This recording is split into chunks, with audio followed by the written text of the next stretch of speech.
Assalamu alaikum, PA from Sweden. Sheikh, there's some fitna starting between the Salafis here in Scandinavia concerning tabdi, and I try not to waste time on that, but people get confused. Any advice to us? What's the city, please? Right, if you could be kind enough to mention your city, Bidinai Ta'ala, we have no problem answering your question, as long as we know the answer. So please mention your city, and we'll get right back to you, inshallah Ta'ala. Abu Sa'id. Is there a miqat when you're going to make umrah and you're not coming from Medina, you're going straight to Jeddah? Question says, is there a miqat? If you're going to make umrah, you're going straight to Jeddah without going to Medina first. They announced it on the airplane. There is a miqat for the people of Jeddah that they announced on the airplane. For those who wish to make umrah, they give you a certain notice to make the intention, get your clothes, go to the bathroom, etc. because they're passing by the miqat in the air. And by the time you land, you're already going to have what? Broken the miqat. And Allah Azza wa Jal knows best.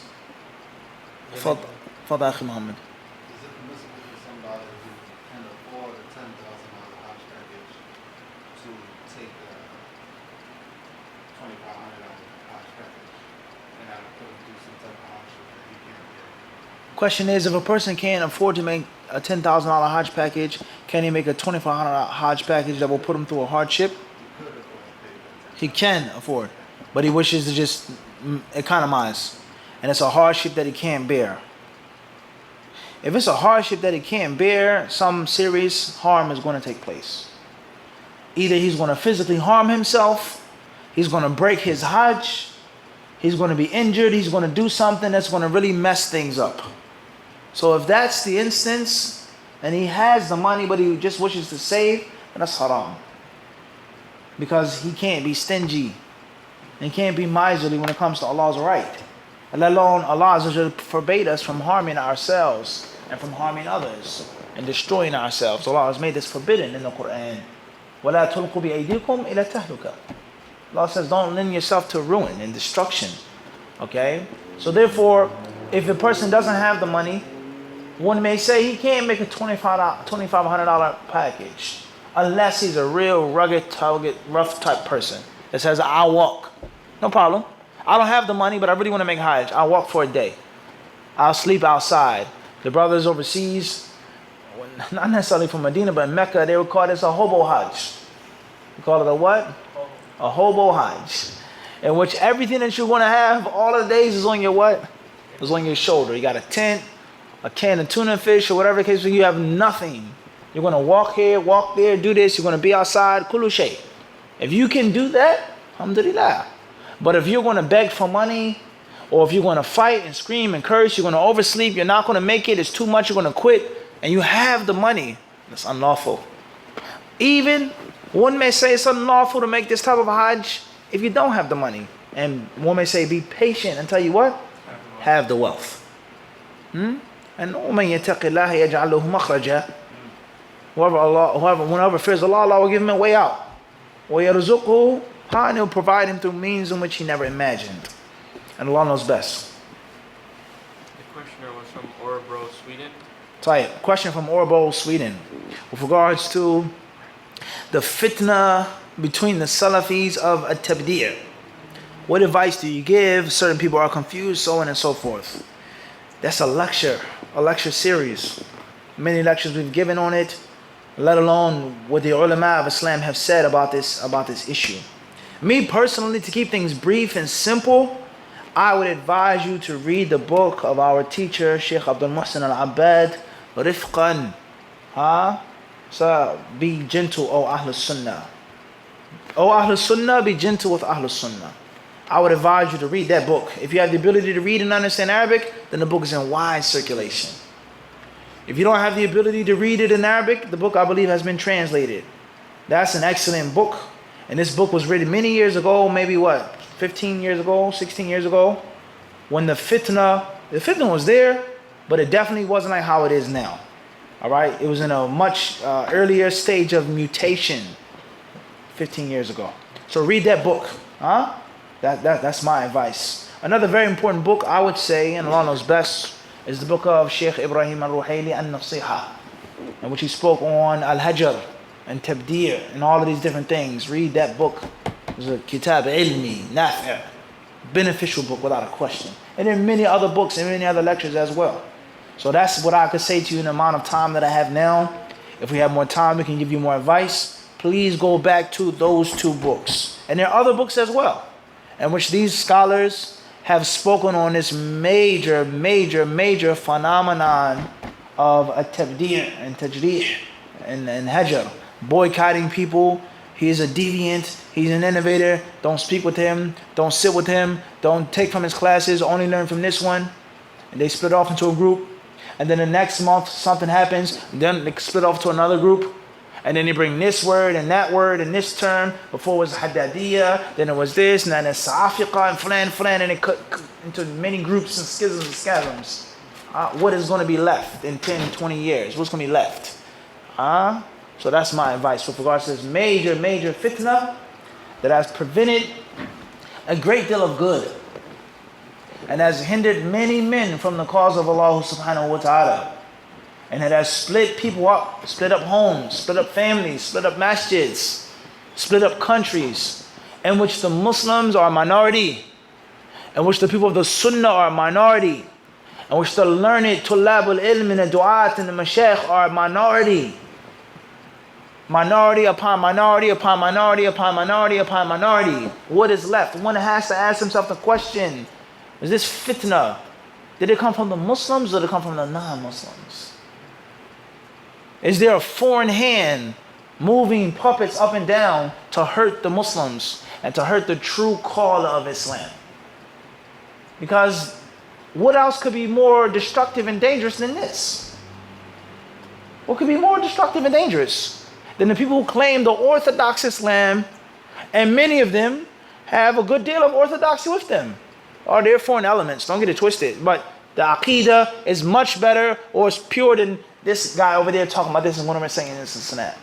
As Imam Abu Muslim has said, remember we on Batford in Fulton? He said about the brother who spoke about Siyana. He said, when I spoke to him in my office, he said to brother Abdul Hakim, he said, why did you talk about Mufti? He says, how many other people out there you could have what? Spoken on that really have deviant aqidas. This is Qadari and Ash'ari, Mu'tazili, all of these deviant groups and callers that are pure-breeded.